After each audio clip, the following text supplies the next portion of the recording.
So I'm going to start with a video because I think one of the problems that agents have in defending their commission is understanding their value, right?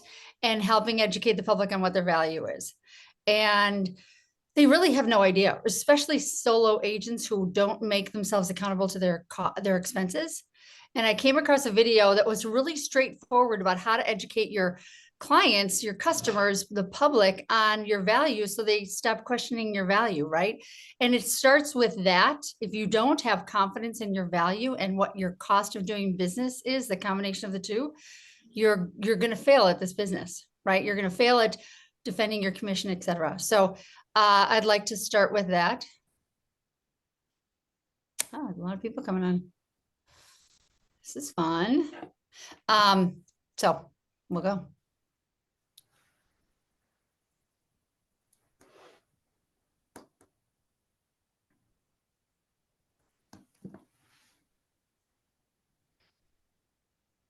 Hi, all. Oh, did you say hi to Paul or all? I said hello, all. Hi, Paul. I'll say hi to you, Paul. It rhymes. I'm hearing things. How are you, Maureen? Okay. Panel, just nod that you understand my video concept. Got it? Thank you. Cool.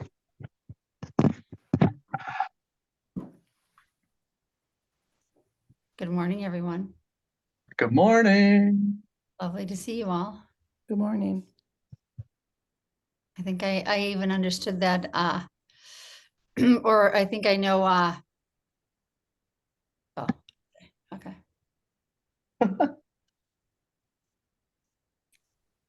Maureen Stallé, she understood the assignment. I said to my team, you better all be on here. Because everyone's questioning this commission conversation and not just the lawsuits, it's beyond the lawsuits, which I will start with that. It is 10:04, so let's get rolling. As we are, do we still have a lot more people to add? We're good to go? Good to go. Right. Good. Good morning, everyone. Thank you for taking the time out of your busy schedules to understand this very complicated world we're in right now and how to protect your commissions in this process. And I think yesterday's conversation about the state of Wisconsin mandating contracts is a huge protection for all of us. Oops. Hold on just one second. Hey, Rick, can you take this call and tell her I'll call her back in 1 hour? Sorry, guys. It's a referral to Winnetka agent and I can't talk to her right now. And the state of Wisconsin, basically what the WRA is telling us is they're on offense. They're not worried, but never be 100% sure that this may not crop up in the state of Wisconsin, but in their opinion, they do things differently, being the only state of Wisconsin with mandated forms. There's a combination of things that Wisconsin does differently from every other state. And so we all feel confident. And the other thing Charlie didn't say on the phone is they are very well protected legally. They have one of the top law firms in the state of Wisconsin there to protect them if they need to. And guess what? Guess who our law firm is if anything happens to us? Same law firm. We found out after meeting with that law firm who has been protecting us for the past 10 years. We met with them and they said, guess what? We're protecting the state of Wisconsin. And as a byproduct, you are going to win from that relationship. So all of that combined, you know, that lawsuit conversation is concerning, but the next step is for you guys to understand how to communicate your value, right? And how to protect your commission. And especially in this tumultuous, I'm already seeing it. I started seeing 2 weeks ago, these variable commissions for buyers agents coming up on MLS. And so we're all going to talk about that, how to deal with that, and how to present to sellers listings the negotiable commission rates so that you don't misstep. Okay, so we're going to start with a video. This is a really simple video I came across that I thought was so basic, but it helped me communicate you understanding as real estate agents what your value is and what your cost of doing business is. Most real estate agents don't track their expenses. We try to teach everyone to do this. We try to tell everybody get an LLC. We try to tell everybody how to protect your income. But I'm telling you, 70% of the agents just still don't even follow through with some of that. Therefore, they don't understand what their expenses are. At the end of the year, they owe Uncle Sam a ton of money and they're like, what? right? So if you understand your expenses and you can communicate that to the public when they question your income, because they all think we're taking home 6%. If they understood our expenses, they'd be like, okay, well, let's start with 3.0 to 3.6. Now let's back off our expenses on that, because 2.4 typically goes to the buyer's agent. Now let's back off our expenses on that. And when you can communicate your expenses and your value, the combination of the two, that's where you win, right? Because the public, if they understood it, they wouldn't question it. So I want to start with this video if we could.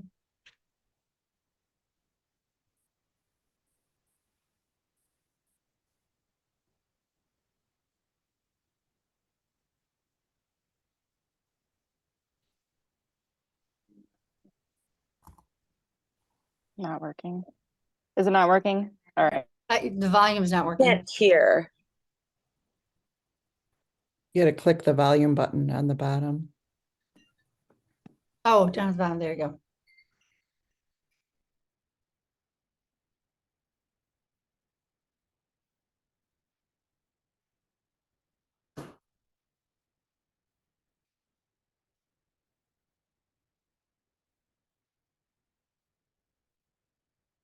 Come on, here we go. Do real estate people make too much? That is a question that's getting asked a lot right now. It's been getting a lot of attention because of all the commission lawsuit stuff. And I've seen these comments all over my posts online and such. And I want you to remember that real estate people are independent contractors in an industry with an 87% failure rate. There is no security. There is no salary. There's nothing, right? And I think that most of us know that when we go in and spend $100 in a business, that business owner doesn't make that $100. They've got a cost of goods. They've got to pay for employees, the business, the overhead, all of that stuff. And they're lucky if they have a 10 to 15% profit rate. And real estate people are no different, right? They've got their office space. They've got their split to their broker, which is significant. Sometimes they have franchise fees. They've got their own employees, their team, their admin, their transaction coordinator, ongoing training and coaching that they pay for, their car, gas, marketing, advertising, photos, signs, sign installation, client parties, all of these things that add up. There's overhead and risk in an industry with 1.5 million professionals that are all chasing after the same transaction pool of just over 4 million properties they're going to sell in the next year. That's a little less than 3 per if everything got divvied out. And so I guess what I'm saying to you is that if you know a realtor or a real estate person who you think makes too much, you might want to, instead of questioning, do they make too much? You might want to buy them a cup of coffee, sit them down and get some business advice, because they have survived and they have thrived in an industry where almost every single one of their colleagues wasn't able to make it. Buy them a coffee, give them a hug. They're worth every penny. Do real estate people make too much? So I get this question all the time, like, you guys make way too much money, or it's about time that gets regulated, etc.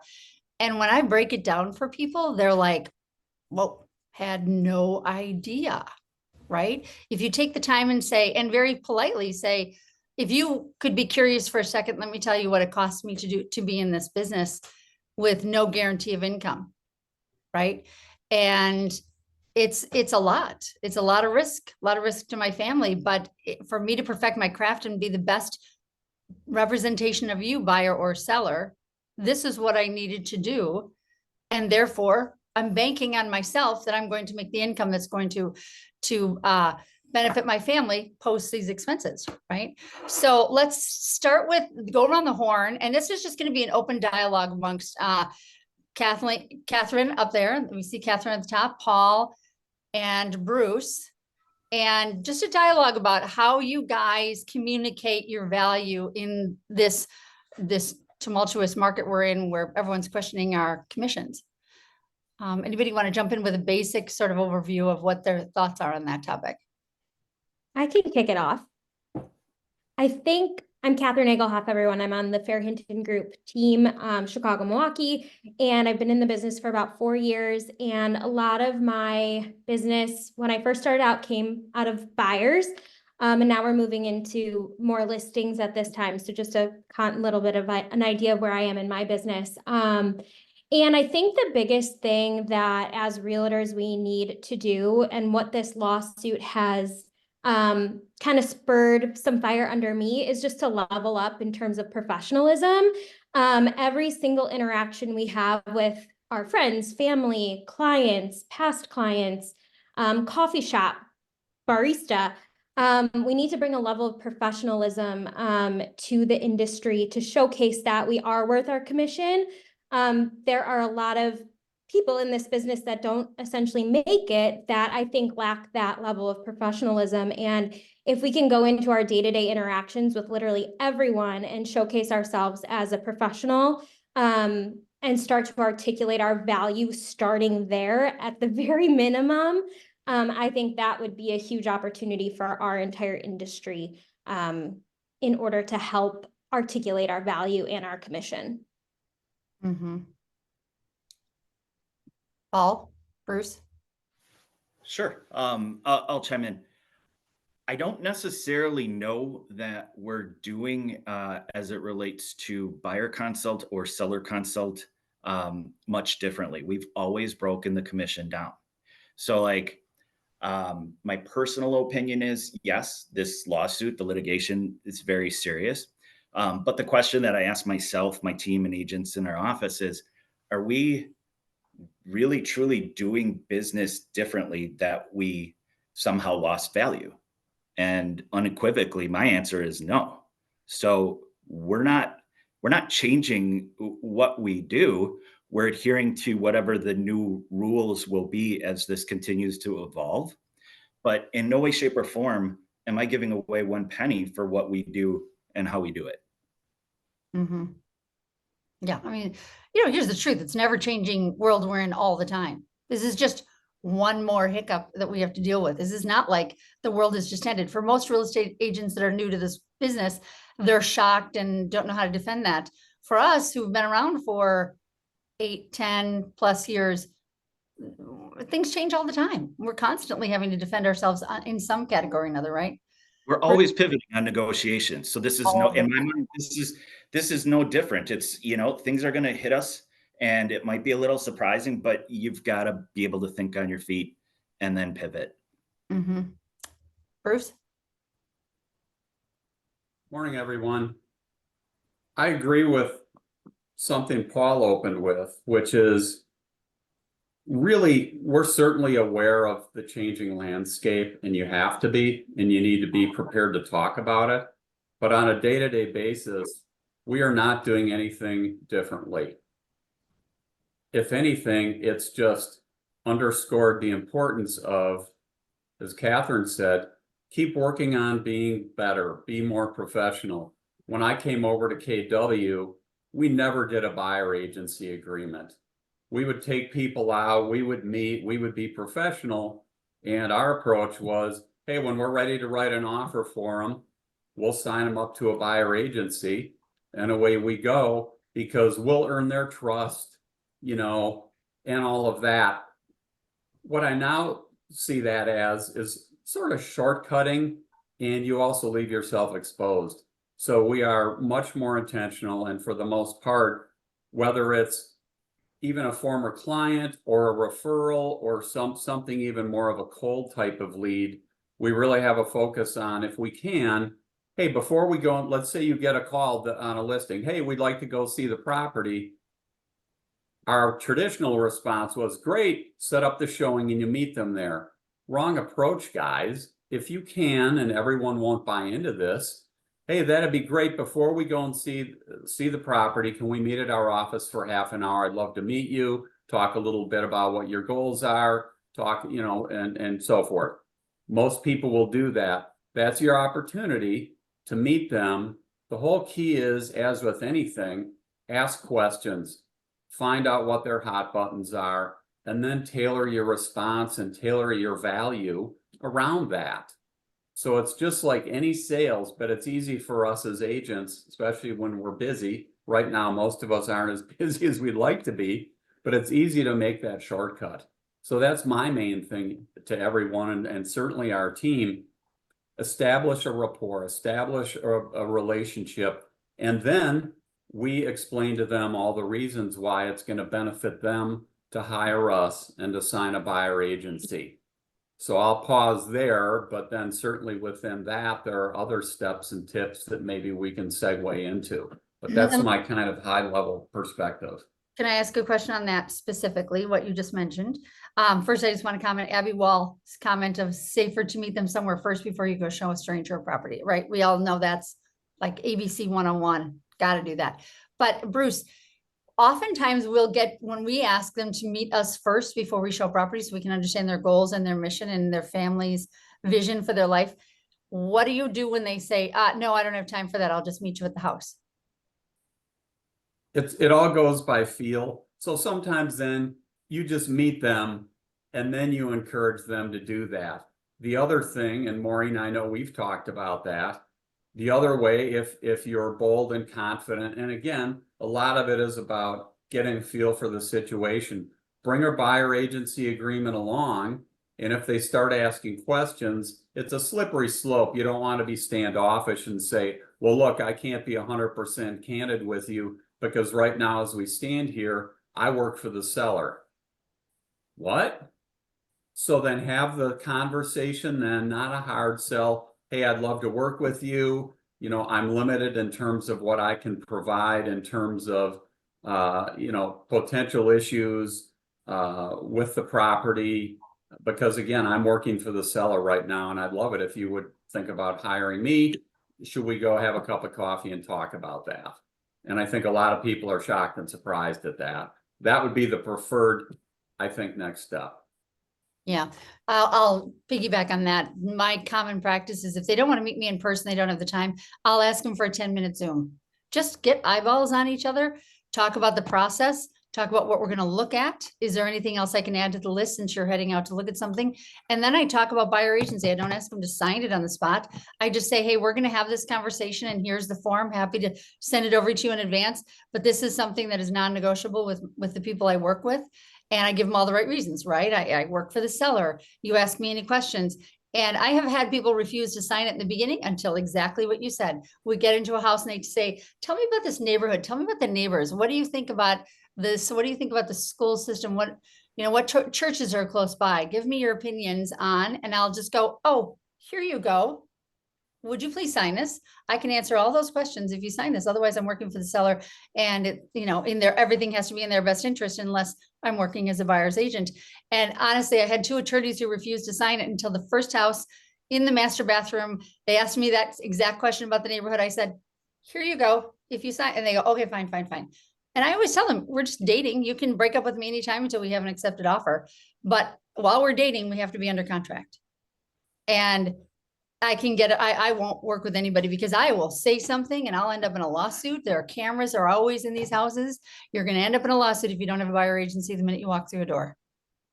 It's going to happen. So that's how I ask them for 10 minutes on a Zoom just to get eyeball to eyeball. Happy to show it to you. Sometimes that doesn't even work though. They're like, nope, too busy. This is the first house that's ever come up that actually fits our needs.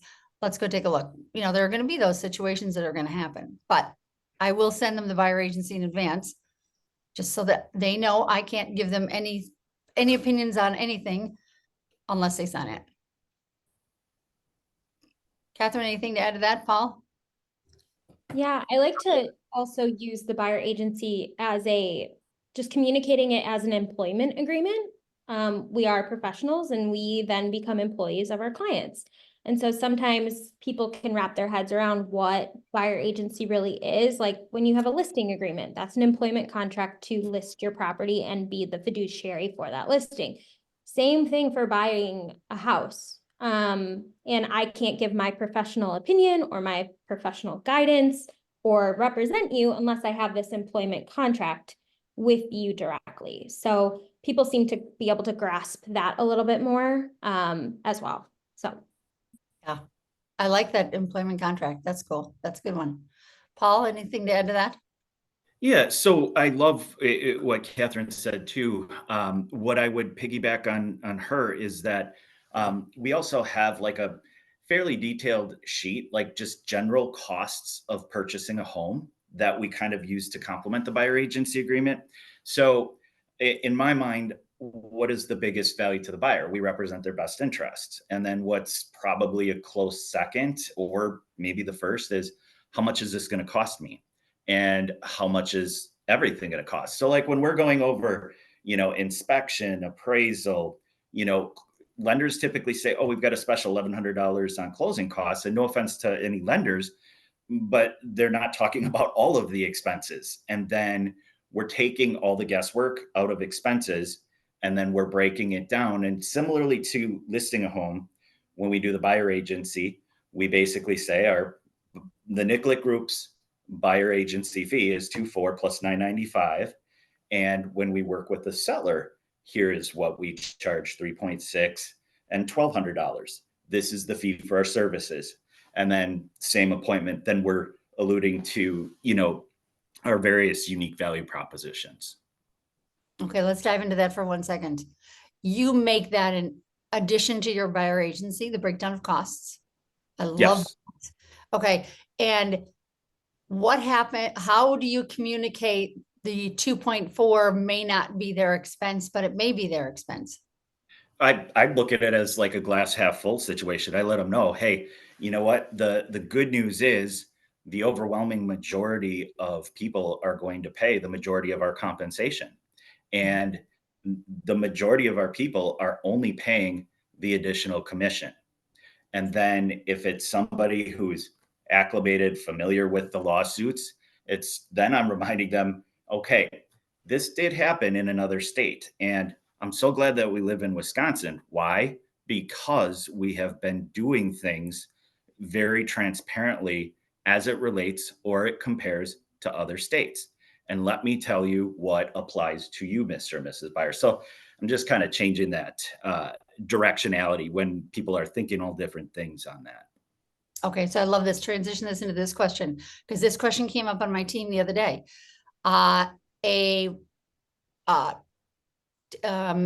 Expired listing was in MLS up in Cedarburg, and one of our agents called to ask if they could show it, called the agent who had it listed, if they could show it. And he said, yes, the commission is 1.8. And it wasn't a big high-end luxury listing. And I said to her, well, how are you going to get that commission up from 1.8? And she said, I think I just have to take it as is. I said, well, you go back to the agent and have a conversation with the cost of doing business, and have a conversation with your buyer with the cost of you doing this business. And 1.8 is basically doing this for free for her. And she got it up to 2%. But it made me think about other opportunities to present buyer agency to make up some of those differences. I charge 2.4% for my services. This is not called the standard. This is just my services are 2.4. If I didn't say that before, 2.4%. If a commission is offered by the seller at 2%, the buyer will be responsible for picking up the 0.4, or at 1.8, the buyer is responsible for picking up the 0.6. What do you guys think about that? I mean, this has had me rethink it. Now I'm seeing commissions coming in differently. I even saw a commission come in at $1 and leaving it up to the agent writing the offer to put their commission into the offer. I thought that was an interesting. Have you guys seen that? Yeah. Mhm. I'm happy to chime in because I think this is an ever evolving conversation that I'm having with my buyers. But as I'm walking through the process, and when they're the process of choosing an agent, I talk about buyer agency. And depending on the buyer at this point, I likely know kind of what type down payment they have. Are they first-time home buyers? What's their budget? What's their liquidity look like? And kind of depending on that buyer, what I'll say is, okay, the way I get paid is typically the seller offers a portion of my commission. Typically when I work for you, I will get paid 2.4%. That's pretty much a very standard fee across the market. But as these lawsuits are coming in, we're starting to see sellers offer less than 2.4%.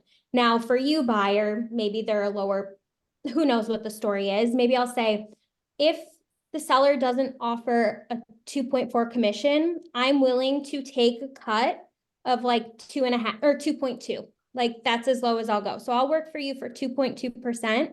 But if there's ever a listing that's below that 2.2%, I'll let you know. And it's your decision if you want to go see the property. And just know that I would expect you to cover the difference between the 2.2 and whatever the actual commission is. So I'm almost giving them the option to opt in to see the property or opt out, and making sure I'm very upfront with them on what the compensation is and then what I expect. And everyone that I've pretty much presented that to every single buyer this year, and they've been completely on board with it and appreciative of this conversation being brought up. Because honestly, it's not a conversation I've really had. I kind of just, if the commission wasn't 2.4%, I just kind of took it as it is and didn't have any conversation around it with the buyer. But what I'm finding is having that conversation up front during the buyer consultation, it's eliminating any awkward, uncomfortable conversations about money down the line, and putting me in a better position ultimately, and making my clients trust me a little bit more and be more comfortable about the compensation. So right, wrong, or indifferent, that's kind of how I've been approaching it, and it's all been case by case for each buyer. Mhm. So So- if anyone has feedback on that, I'm interested, because that's just kind of how I've been approaching it. Okay, I do have a comment, but do either of you two want to start, or go ahead, Bruce? I think it helps to keep things as simple as we can. And so our approach has evolved to be, let's try to not get into a huge, long conversation about commission. Let's keep it simple. And so what we started to do, even well before this Seitzer ruling and everything went to the fore, because what we started noticing in the last couple of years with the market and the competitive aspect, and frankly, with a lot of listing agents not doing a good job of conveying their value and starting to cut commissions, we've seen on expensive properties, 1.5% co-broke, a couple 1% co-brokes. That's unacceptable, but I'm still going to want to get my client in there. So what we do as part of going through our buyer agency and talking about what we're going to do for them, we explain that there are 3 potential channels that we are going to be working on and keeping our eyes open and our finger in the local market for you, which are obviously things coming to MLS. And hopefully in many cases, we'll find out about it ahead of time, because we've got a great network with the other realtors, and Keller Williams has a significant footprint and market share. So if we can, we'll give you a heads up, maybe a week before, hey, there's something coming you should see. The second thing is, we will be working on your behalf. Maybe we can find a for sale by owner. Maybe we can find something off market, which we would call a private sale. So we simply say, odds are that there will be a co-broke paid through the MLS on a listing that you will buy. However, if we go down the path of a private sale or a for sale by owner, and they're not willing to compensate us, you would make up the difference. So we simply have on our buyer agency agreement that, and I'll read it to you, we simply put in the, hopefully you guys can't hear my dog barking outside my office. Commission, line 33, shall be 2.4% of purchase price, or as stated in MLS co-broke. We say then also see lines 43 and 44, other compensation. So there we simply write, if the MLS co-broke or direct sale, parentheses, single party or for sale by owner, commission is less than 2.4%, the buyer agrees to pay the difference up to 2.4% at closing. We really haven't had anybody question that. Okay, that's fair. If you guys get me on an inside track, I want to see it. In fact, we're seeing that right now. We'll get a call from another agent. Hey, we've got a one party. Do you want to come see it? And in fact, Annette, who I can see is on here, and I are just dealing with this right now. So you simply go to your client and say, hey, we've got one that we think you'd like to see. There's not a co-broke, or there's only a co-broke of 1%. Do you want to go see it? Absolutely. Let's just remove the whole conversation and simplify it.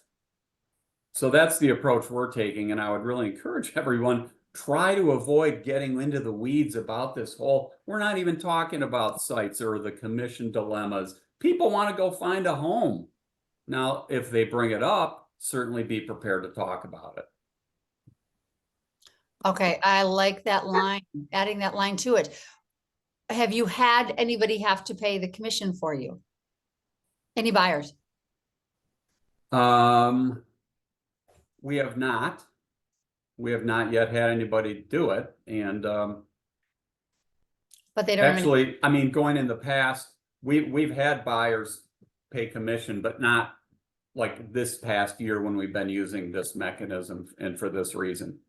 But it's just like any of you would do. If you find a red hot for sale by owner and you know it's a perfect fit for your client and the person says, we're not going to pay your commission, what are you going to do? You're not going to walk away from it. You're going to tell your client, hey, there's one that would be great. Are you okay paying the commission 2.4%? Yeah, let's go see it. Because at that point, they're just looking for a house. Right. And they'll factor that into what they're offering because then they know, okay, we also have to pay you. What you just described is you're delivering your value proposition. You're finding something that they can't find on the open market, and that's why they're going to pay you. Yeah. And having And I that, think by rolling it into all those three things, and it is unlikely that they'll have to pay, but it's becoming more likely as people keep cutting commissions. But why even talk to them about that? Let's just find them the house. That's the way we're trying to approach it. So, I mean, there's two things you're protected from when you do this in advance with your buyer agency. It goes right back to the buyer agency. If you do it in advance, you're protected from what Sitzer is all about. Agents who are choosing not to show properties because there's no commission involved, right? That's what they're claiming. Properties that their property wasn't shown because of the commission structure. And you can't block buyers from seeing properties. If you know of a property that fits their category, you need to show it to them. But guess what? If you did your buyer agency in advance, you're protected from that issue altogether, right? Mhm. Yeah, that's good. That's really good. Bethany asked, what if a buyer simply does not have the extra money in their budget? I look at that conversation on a case by case basis. If this was Robot Paul from, call it 3 or 4 years ago, I would have said, you know what? You go to a physician and that's a specialist. We're specialists. And so I hear what I absolutely applaud Bethany. I know your heart is in the right place. And what I would say is if I am sitting face to face or if I'm on a Zoom call and we're doing our buyer consults like we always do, and I'm breaking down the commission, the compensation, all of the fees, then that's on me as the buyer agent. I'm like, okay, how can I help you fill this gap? And a lot of times it's a matter of like, I've got everything up on my TV and we're talking about purchase prices and, you know, what people are doing, market conditions. And then I relate it back to, okay, here's what this fee is. So we really haven't experienced problems collecting the full amount. And what I would say is on occasion, we do have somebody where it's like, whoa, this is a WIDA buyer. They are that tight. And in those cases, don't tell anybody, all 77 of you, in those cases, we may just waive the, you know, our additional buyer agency fee or, you know, figure it out. If they truly are that tight, we'll have a conversation on it. the other thing you can do also, it's not ideal, but if that's literally the case, you write it into the offer. Someone's offering a, you know, 1.8 co-broke, you put in that seller agrees to pay a 2.4% co-broke as part of the offer that I'm bringing with this client. And then hopefully it can go that way. So remember, you can always do that. Or if you're with that client and this comes up and it's an impasse, then explain to them, well, then what we will be doing as long as you're okay with it. Now, anyone intelligent, and again, I wouldn't focus on it. Well, potentially that puts you at in that case, you know, a 0.6% disadvantage to another offer that's coming in where they're not asking for it. But obviously they're going to consider all attributes of the offer, not just the fact that you're asking for a little bit more on that. So that's just another potential thing you could do there. And I guess it's a good question, and not that I'm insensitive to this. If they're really that tight and can't squeeze it out, then maybe they're looking at too expensive a house, or maybe it's not the right time to be looking for a house. I don't know. Back to Paul's thing, that's why that would be a good tool. Hey, do you guys understand all the potential costs and probable costs around getting the home, buying the home? Part of the whole bigger conversation. But, you know, really, if someone can't contribute, you know, 1% or something to get a deal done, maybe it's not the right time for them, or maybe you're not the right person for them. Sorry. Well, and two people on here, Kristen and Emily, have asked, can you finance the commissions? And you can't finance the commission, but you can certainly take it from a 20% to a 15%, or a 15% to a 12, or 10 to an 8. You can talk to your lender and say, I need some of my down payment to pay my real estate agent. How can I make that work? And the lender will tell them how to make that work. You can't make it part of their mortgage, but you can certainly make it, have them have a conversation with their lender, and the lender finds a differential in the down payment, right? Isn't that how you might do something like that? Yep. Kathy, talk to the lender, see the differential of putting, less money down. Exactly, Kathy. Right. And segment some of that for the fee. Exactly. Right. Some lenders, John Mahler said, some lenders are okay with paying for commissions. John, have you had experience with that? I have not. No, volume's off. Turn on your volume. Hi. I've written in there how Bruce described it. On behalf of buyer, seller to pay brokerage commission of 2.4%. I've cleared that with some lenders. Now, some lenders say that's not okay. Some say it's okay. So I've heard mixed on that, but I mean, I think it's a great vehicle if they can. They got to check with their lender if you write that in. But if the lender says it's okay, then roll that in. I mean, they're basically paying for commissions anyways. Not directly on paper. Purchase price. But here's the issue the lenders are going to have is they're lending on the value of the house, and there's no value to them in paying a commission, right? But if somebody is putting down 25 or 30%, the lender is going to be fine with paying the commission because they're actually getting a huge down payment on the house. So loan to value is very good there. So maybe a lender might be willing to do it in that case. But if a buyer is tight and they're putting down 10%, just have them put down 8%. Right? Lenders can be creative that way, but the lenders won't write it in because there's no value to a bank. The underwriters will say, there's no value to that for us. I think that's interesting. Have any of you three come across a situation where your buyers are in a very competitive, obviously we've all been in very competitive offer situations, and the buyers say, I'm going to pick up the commission and make my offer more appealing? Absolutely. I lost a massive deal last year because at the final negotiation, and we were told they were going to accept our counter offer. And then the people we were competing with came in, and what I found out later was the competing buyer said, we'll pay our agent's fee. Boom, done. They went with them.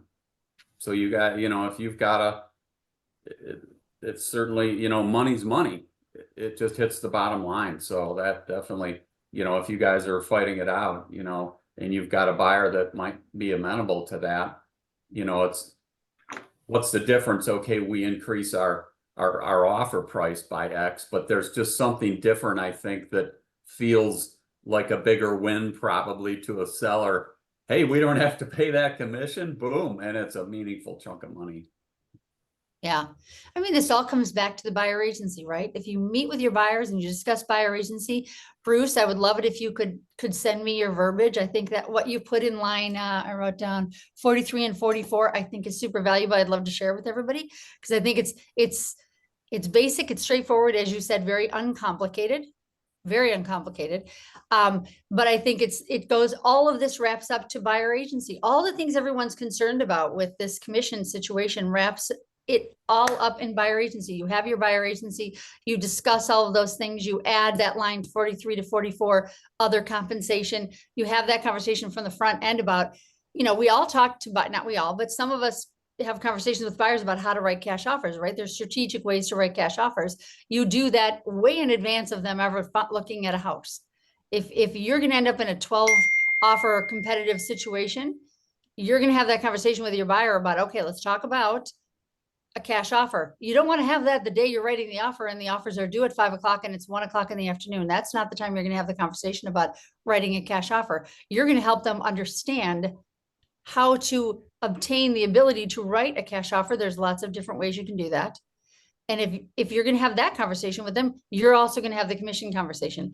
So I think what this has done is made us tighten up our process and do things right. Right?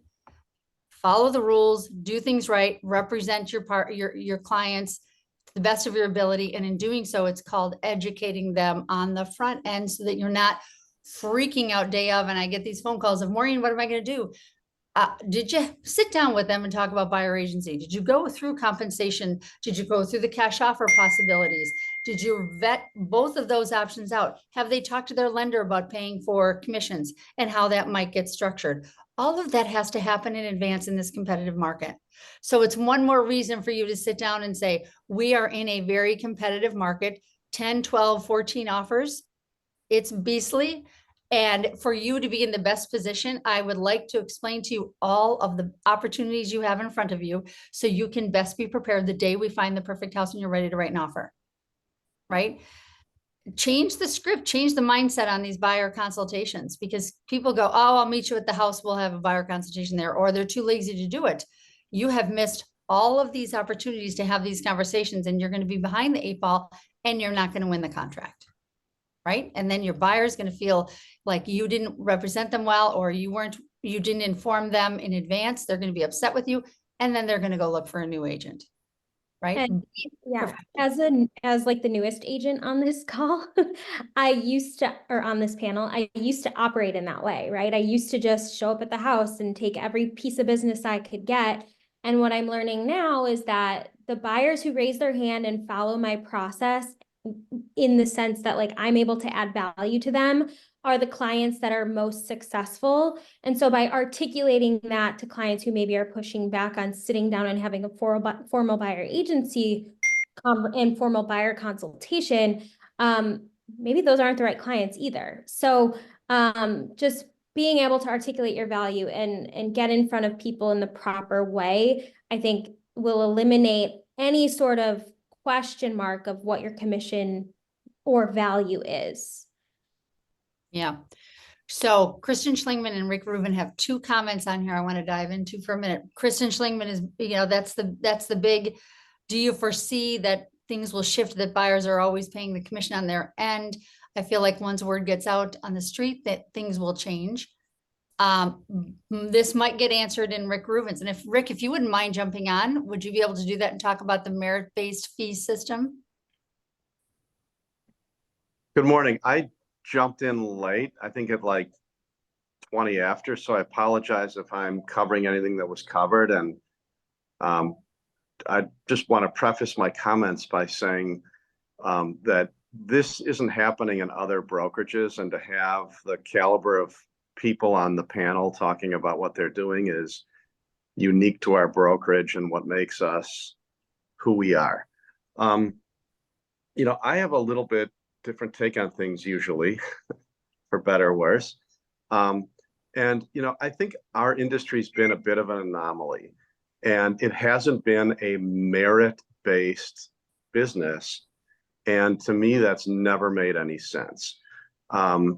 If you walk into a restaurant, they don't charge the same amount for a hamburger and a filet mignon, right? That people have options. And in our business, on the buyer side, somebody that has had a 20-year track record of amazing success that beats the bushes, that works 24/7, is paid the same amount as somebody that is excited to sell their first home. I think part of what we're going to see, if we're honest with ourselves, is it's going to end up being like every other industry, where people like Bruce, let's say, who has an unbelievable reputation or Paul or Catherine, but have excellent reputations and a track record are going to command top fees. And people that haven't sold a home before are not, and that's okay. You know, you have a choice. You can cut your lawn yourself. That's a for sale by owner. You can hire the little kid down the block who's using his dad's lawnmower, or you can hire, you know, Flagstone or David J. Frank. And we have to recognize who we are and where we are in the process. And I think in the long term, it's going to be incumbent on us to be the best we can be, to reduce friction, to reduce risk, and to provide more than we're providing, and we'll get paid more than we get paid. For those that are new, they're probably going to work for less, and that's okay too. But I think part of what we're seeing and feeling is a transition into a more equitable situation for consumers, and quite frankly, a chance for young agents to get a little bit more work, for experienced agents to get paid what they're paid for, and those in the middle are going to have to really up their game to continue to command what they deserve. And if you ask me where I fall, I'm in the middle. Like, I'll never feel like I'm doing what I can, providing what I can. You know, there's always a way to remove friction. There's always a way to remove risk from the consumer. So even I'm looking at how do I get better and better and better to command 2.4% or more. Mm-hmm. I think that's a very good point. I mean, everybody has to spend time on perfecting their game, and that comes through education, time spent on task, shadowing people, getting confident in what you do, right? Confidence is very attractive. We all know this. Confidence is attractive. And the only way you gain confidence is through education and experience. Right. And the best restaurants aren't upset that people are going to McDonald's. Like, everybody has their place. And we shouldn't be upset in terms of what is being offered in the marketplace and whether people are accepting that deal or not. What we need to do is focus on our own value propositions to command what we believe we deserve. I have a standard line in my entire life of everything that comes across. You get what you pay for, period. Bottom line, right? You want top-notch service, you're going to pay for top-notch service. If you want discounted service, fine, go get discounted service. But guess what? You're going to get discounted service. It's kind of how that works. So I think that's a really good point. You know, newer agents have got to spend time in the training room, got to spend time shadowing agents, viewing houses, doing that 10-4. If you don't know what the 10-4 is, ask the productivity coaches what the 10-4 is. You need to be doing the 10-4, up your game, get your experience, and have the confidence to present a buyer agent with all these caveats, right? That's another beautiful thing about this company, is that even if you are a newer agent, you have the ability to plug into the highest level teams and become that. It's a matter of if you got what it takes to get there. But yeah, I think everybody's going to have an opportunity, but agree with everything you're saying, Rick. Yeah, Really excellent perspective. Thank you for sharing that. All right, as we wrap up, I mean, I have a list of questions and we sort of covered it. Is there anything that we didn't cover that the panel would like to share? Well, I will say this, Kathy Popovich, very good point. Perspective is valuable.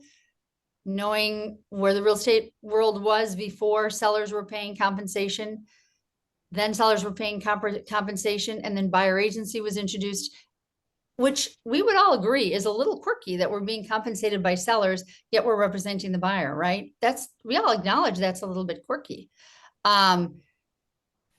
So now this is probably just right sizing that process and forcing us to have those conversations. And those conversations are, this is our value. We've been getting away with not having those deep conversations about our value because it's been automatic. Sellers are going to pay us the 2.4 buyer commission, and we haven't been forced. We are now forced to have those conversations. So this is, we're heading down the path of historical perspective, as you say, and now buyers representation is causing us to really perfect our game. I've heard someone else say though, that yes, while it comes out of the seller's bottom line, the seller doesn't pay anyone until an offer comes from a buyer, and the buyer is the one bringing the money. So if anything, it's a shared effort. It's just coming from the seller's bottom line. So if you get pushback on that, that might be a good perspective to share too. Right, right.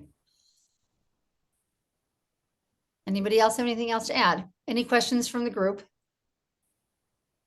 Good, I think we've, go ahead. Maureen, Yes, it's Brian. Can I ask one quick question? I just want clarity to make sure that I understand this right. So right now, what's changed from where it used to be was you couldn't adjust if you represent a buyer, just the rate. So if they said they were paying 2, you couldn't write in 2.4, but now you can do that. So basically, everything can be updated through the contract itself. So there's no more restrictions on that. That's a really good question. You cannot, it's the verbiage that you need. It's called a success fee, Keller Williams success fee of 2.4%. Let me get back to exactly what that phrase is, but you can't say seller to pay Keller Williams. It's because it's the listing company that takes in the commission, right? So it's not the seller. So there's a if you're going to write it into an offer to purchase, you cannot write in the seller to compensate buyer's agent 2.4%. That's because the seller is paying the listing agent the full commission, listing company. So the words have to come from the listing company to compensate Keller Williams 2.4%. It's up to the listing agent to have the conversation with the seller about, is it the seller's or is it the listing agent's responsibility at the end of That's why I want to make sure that we're really tight on that, because I mean, we have to have language ourselves, but whenever we're co-broking with another brokerage in that, we want to make sure that this doesn't get into a fluffy situation where we end up saying, well, how do you guys want to settle it? So Kathleen Wooten will get with Joan and Steph, and she'll craft the exact verbiage if you are going to write it into an offer to purchase. She said she'll be sending out a recap in an email with the recording. So you'll get that phraseology from Joan and Steph. Thank you. That's a really good point. It's a very good point. Okay. All right, guys. Thank you so much for your time. We've had a record attendance. Super pleased that people are very interested in learning how to protect themselves and protect their clients and take their business to the next level. So go make it a great day.